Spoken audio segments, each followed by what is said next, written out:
Assalamualaikum warahmatullahi wabarakatuh.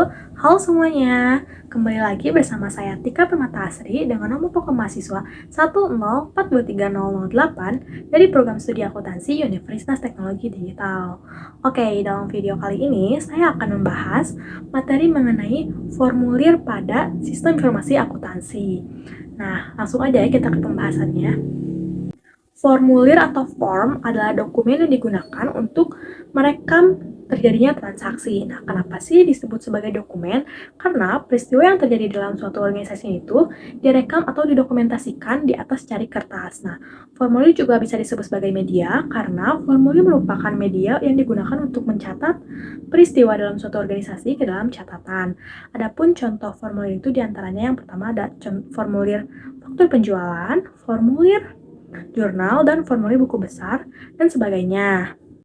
Lalu, untuk apa sih formulir itu? Adapun manfaat formulir itu yang pertama yaitu untuk menentukan hasil kegiatan, yang kedua itu untuk menjaga aktiva-aktiva dan utang-utang perusahaan, kayak sebagai buktinya ya. Lalu yang ketiga itu untuk memerintahkan suatu pekerjaan, dan yang terakhir adalah untuk penyusunan rencana kegiatan, penilaian hasil, dan penyesuaian rencana. Selanjutnya ada jenis-jenis formulir. Yang pertama ada formulir satu set. Nah, jadi dalam formulir itu terdapat beberapa rangkap dengan isi yang sama. Nah, contohnya itu formulir faktur penjualan. Yang kedua ada formulir continuous. Nah, kalau dalam formulir itu terdapat beberapa lembar yang dibatasi perforasi. Nah, terus dapat disobek juga nih bila diperlukan. Nah, contohnya itu printer komputer. Lalu yang ketiga itu ada formulir tanpa karbon. Kalau dalam formulir itu terdapat beberapa tembusan yang dapat diisi secara bersamaan, namun tanpa kertas karbon. Nah, contohnya itu adalah tiket pesawat. Yang keempat ada formulir tinta magnetis. Nah, jadi dalam formulir itu dapat dibaca secara langsung oleh alat input, terus langsung diproses ke komputer. Nah, terus yang terakhir adalah formulir optikal karakter. Kalau formulir itu berada dalam bentuk huruf atau angka yang dapat dibaca oleh alat input secara otomatis untuk ditransfer ke komputer. Nah, formulir itu terdapat beberapa golongan nih. Yang pertama, jika dilihat menurut sumbernya. Yang pertama itu ada formulir yang dibuat oleh perusahaan dan digunakan untuk intern atau oleh perusahaan itu sendiri nih. Contohnya itu adalah memo debit dan kredit. Yang kedua, ada formulir yang dibuat oleh perusahaan untuk dikirim kepada pihak luar perusahaan. Nih, contohnya itu adalah surat order pembelian. Yang ketiga, ada formulir yang diterima dari pihak luar perusahaan. Nih, contohnya itu adalah rekening koran bank. Lalu ada formulir menurut tujuan penggunaannya. Yang pertama itu adalah formulir yang digunakan untuk tindakan melakukan organisasi dari unit lain. Lalu yang kedua itu ada formulir yang digunakan untuk mencatat peristiwa yang telah dilakukan. Oke, selanjutnya ada prinsip-prinsip dalam merancang formulir. Yang pertama itu adalah pemanfaatan tembusan atau copy formulir. Yang kedua adalah penghindaran duplikasi pada pengumpulan data. Yang ketiga adalah merancang formulir yang sederhana dan ringkas.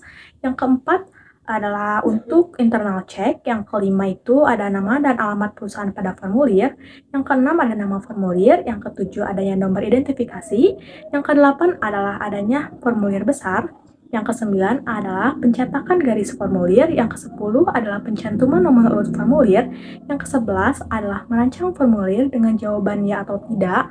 Lalu yang ke-12 adalah pembagian zona, dan yang ketiga terakhir adalah penggandaan formulir. Nah, lalu formulir itu dapat digunakan ketika pertama itu ada informasi yang harus dicatat, terus juga ada informasi yang harus dicatat itu berulang kali, terus jika ada berbagai informasi yang berhubungan, terus harus digabungkan dalam satu dokumen yang sama gitu, tempat yang sama nih. Nah, terus yang terakhir itu adalah jika ditetapkan untuk tanggung jawab terjadinya transaksi atau sebagai bukti juga gitu loh.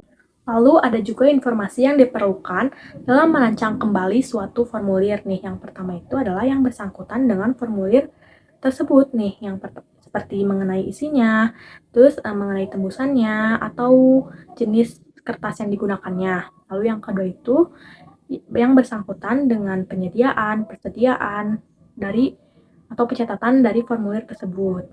Nah, dalam formulir itu ada dokumen sumber dan dokumen pendukung. Dokumen sumber adalah dokumen yang dipakai sebagai dasar pencatatan ke dalam jurnal atau buku pembantu.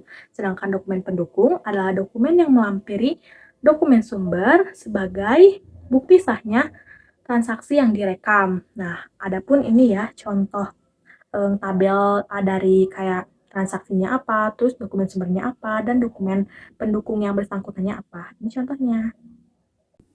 Oke, mungkin cukup sekian materi yang dapat saya sampaikan. Mohon maaf bila ada kesalahan kata dalam penyampaian materi. Semoga materi yang saya sampaikan dapat bermanfaat. Terima kasih dan sampai jumpa lagi.